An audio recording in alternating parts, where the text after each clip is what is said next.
Hello hello ಸಾಹೇಬ್ರೆ, ನಾನು ನಿಮ್ಮ ಭೂಮಿ. ನಿನ್ನ ನಂಬರ್ನ ನಾನು ಸೇವ್ ಮಾಡಿದ್ದೀನಿ ತಾನೆ, ಡೈರೆಕ್ಟ್ ವಿಷಯಕ್ಕೆ ಬಾ. ಅದು ಅರ್ಧ ಗಂಟೆ ಬಿಟ್ಟು ಕಾಲ್ ಮಾಡು ಅಂತ ಹೇಳಿದ್ರಲ್ಲ, ಅದಕ್ಕೆ ಕಾಲ್ ಮಾಡಿದೆ. ಈ ಎಡವಟ್ಟು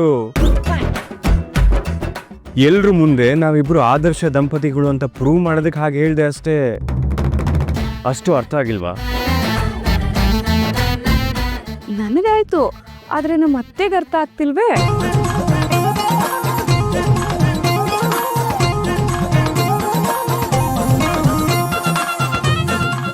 ಅದು ನನ್ನ ಮಗ ನೋಡಿದ್ರೆ ಅರ್ಧ ಗಂಟೆ ಬಿಟ್ಟು ಕಾಲ್ ಮಾಡು ಅಂತ ಅಂದಿದ್ದ.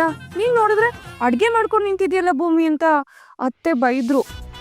ಮೊದಲು ನನ್ನ ಮಗನ್ ಫೋನ್ ಮಾಡಿ ಅದ್ ಏನ್ ಗಿಫ್ಟ್ ಬೇಕು ಅದ್ ತಗೋ ಅಂತ ಅತ್ತೆ ನನ್ನ ಥರಾಟಿಗೆ ತಗೊಂಡ್ರು ಅಲ್ವಾ ಅತ್ತೆ?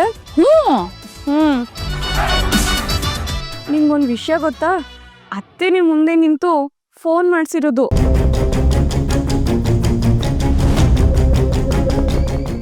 ನೋಡಿ, ಗಾಬರಿ ಆಗೋ ಅಗತ್ಯ ಇಲ್ಲ. ಫೋನು ಲೌಡ್ ಸ್ಪೀಕರಲ್ಲಿ ಇಲ್ಲ.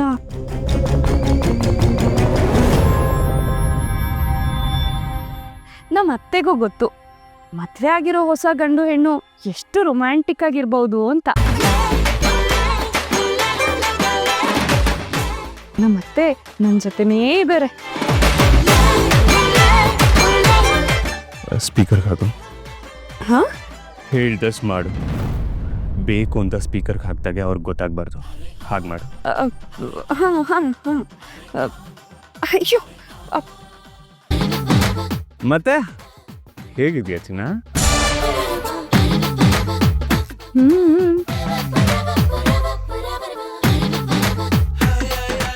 ಅಯ್ಯೋ ಸಾಹೇಬ್ರೆ, ಅತ್ತೆ ಇಲ್ಲೇ ಇದ್ದಾರೆ. ಅಯ್ಯ ಇರಲಿ ಬಿಡು ಚಿನ್ನ, ನಮ್ಮಮ್ಮ ಏನು ತಪ್ಪು ತಿಳ್ಕೊಳಲ್ಲ.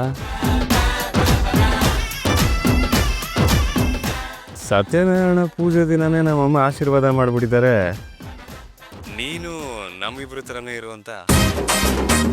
ಈಗ ಅವ್ರ ಮಗ ಅವ್ರ ಅಪ್ಪನ ಥರನೇ